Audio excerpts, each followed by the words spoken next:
Assalamualaikum warahmatullahi wabarakatuh. Kepada yang terhormat Ibu Kurnia Dwi Putri MPD selaku dosen pengampu mata kuliah Teknologi Pembelajaran, dan yang terhormat teman-teman yang saya sayangi. Sebelumnya saya akan memperkenalkan diri. Nama saya Damayanti dengan NIM 2001011. Baiklah, saya di sini akan mempresentasikan makalah yang berjudul Praktek Teknologi Pembelajaran. Dalam praktek teknologi pembelajaran ada beberapa pembahasan. Yang pertama, elemen yang membentuk praktek teknologi pembelajaran. Praktek teknologi pembelajaran dibentuk oleh model-model serta landasan teori. Namun tetap saja terdapat elemen-elemen lain yang dapat memudahkan atau mempersulit penggunaan model serta teori. Elemen-elemen tersebut antara lain: 1. Tipe isi pembelajaran. Yang kedua, karakteristik pembelajaran. Yang ketiga, organisasi pembelajaran. Yang keempat, daya dukung peralatan yang tersedia. Yang kelima, keahlian praktisi. Teknik dan produser teknologi pembelajaran, khususnya yang berhubungan dengan rancangan pembelajaran, disajikan sebagai model generik dan variasinya, bergantung pada jenis mata pelajaran yang diajarkan dan juga keterampilan, persyaratan, dan latar belakang pembelajaran. Yang kedua, ada konteks praktek teknologi pembelajaran. Dalam masyarakat, praktisi mempengaruhi perkembangan nilai kepercayaan dan prioritas dalam teknologi pembelajaran. Perubahan dalam kepercayaan ini dan nilai dipengaruhi oleh tujuan dan sumber daya alam lingkungan tertentu. Yang pertama, di dalam ruang lingkup praktek teknologi pembelajaran. Secara umum, alumni praktek teknologi pembelajaran menemukan pekerjaan dalam berbagai lingkungan kerja. Di berbagai wilayah geografis, pelatihan kerja dewasa ini menghendaki pelatihan dalam teknologi pembelajaran atau bidang yang terkait. Mencatat kecenderungan lebih banyak praktek teknologi pembelajaran di luar konteks sekolah daripada dalam sekolah. Kecenderungan ini bermula pada satu warsa yang lalu dan tampak terus berkelanjutan. Dan selanjutnya, setelah di dalam ruang lingkup praktek teknologi pembelajaran, ada variasi praktek di antara lingkungan kerja. Oleh karena arena bisnis dan pelatihan industri mendominasi dalam beberapa wilayah kajian, terdapat penekanan baru dalam topik-topik berikut ini. Yang pertama, pembelajaran berorientasi keterampilan dan transfer pelatihan berkelanjutan. Yang kedua, pembelajaran bersifat pada isi dan bukannya berpusat pada pembelajaran. Yang ketiga, analisis front end dan rancangan sistem pembelajaran. Yang keempat, teknologi belajar jarak jauh. Yang kelima, karakteristik pembelajaran orang dewasa. Dan yang terakhir, teknologi berinformasi. Lingkungan kerja juga cenderung menemukan produktivitas dan mengurangi waktu siklus rancangan.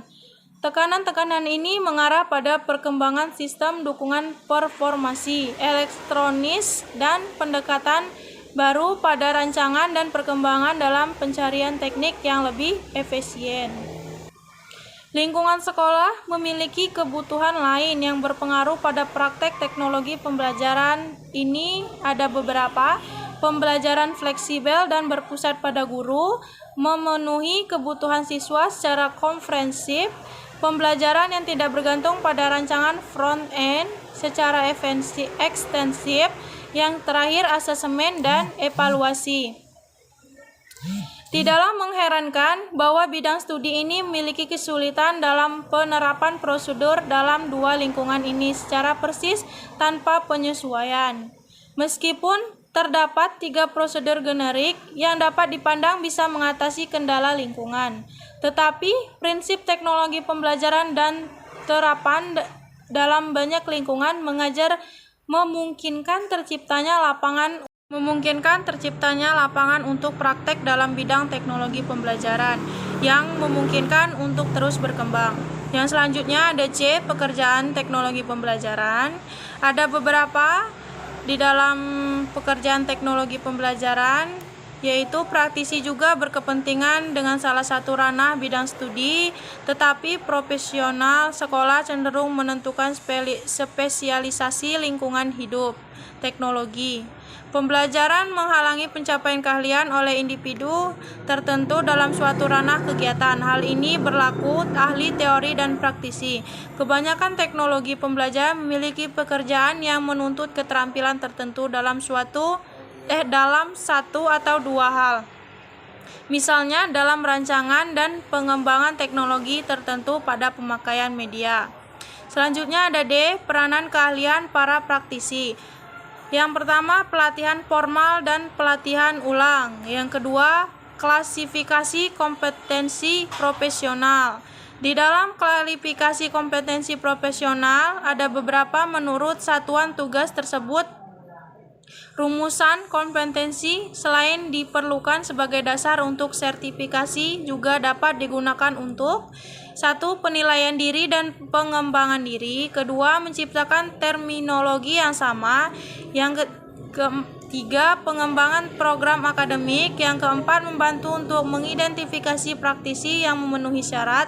Yang selanjutnya, landasan untuk merumuskan bidang.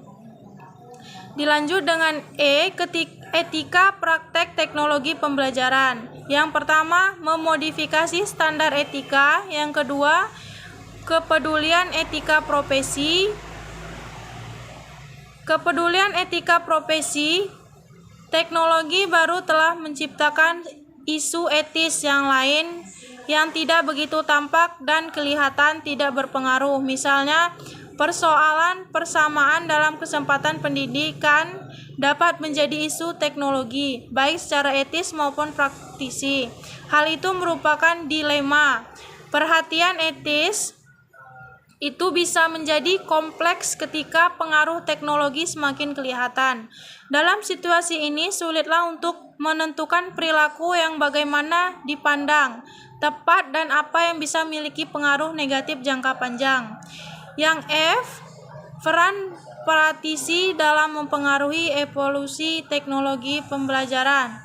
Teknologi pembelajaran bergerak dari keterampilan, profesi.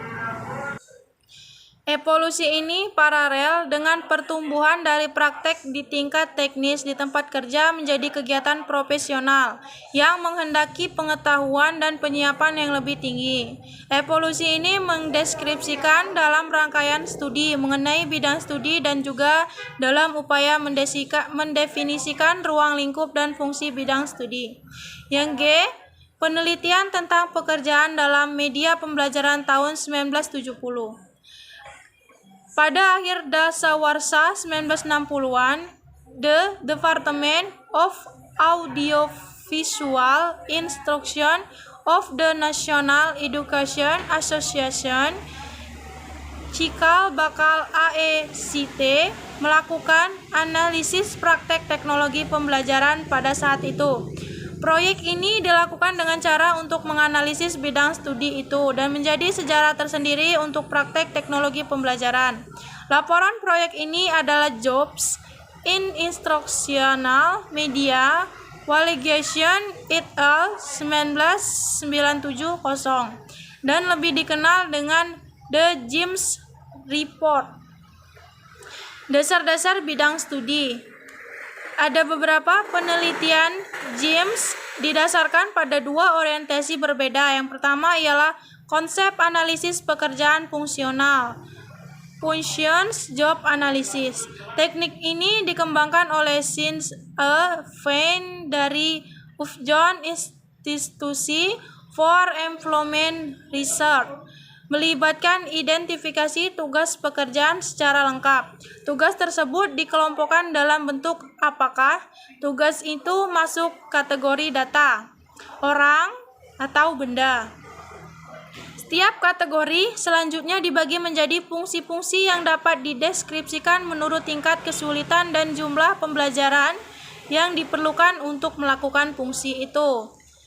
Selanjutnya ada pengaruh dan perluasan laporan James, tingkat presentasi, pekerjaan dalam bidang yang melibatkan tugas para profesional seperti operasi peralatan, konsekuensinya, Proyek itu melihara secara sistematis pada tugas kerja yang mengelompok untuk memberikan dasar ke arah titian karir. Oleh karena itu, laporan James menjadi dasar bagi teknologi pembelajaran untuk berkembang menjadi profesi. Selanjutnya H, hubungan antara definisi 1994 dengan praktek. Yang H, hubungan antara definisi 1994 dengan praktek. Definisi teknologi pembelajaran yang berlaku kini disajikan sebagai teori sekaligus praktek.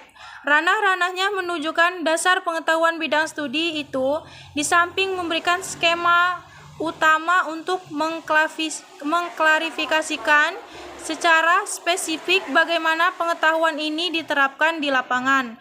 Untuk bisa sesuai dengan definisi itu secara utuh, kegiatan di setiap ranah biasa berhubungan dengan proses pembelajaran atau sumber pelajaran. Terdapat banyak kompetisi profesional yang ditunjukkan oleh teknologi pembelajaran ketika pekerjaan mereka dihubungkan dengan satu ranah saja. Banyak pula sebutan pekerjaan yang berkaitan dalam wilayah kompetensi dan performansi yang sama. Terdapat juga pertumbuhan dalam pekerjaan, kompetensi, proses, dan sumber yang berhubungan dengan setiap dimensi bidang studi dan teknologi pembelajaran.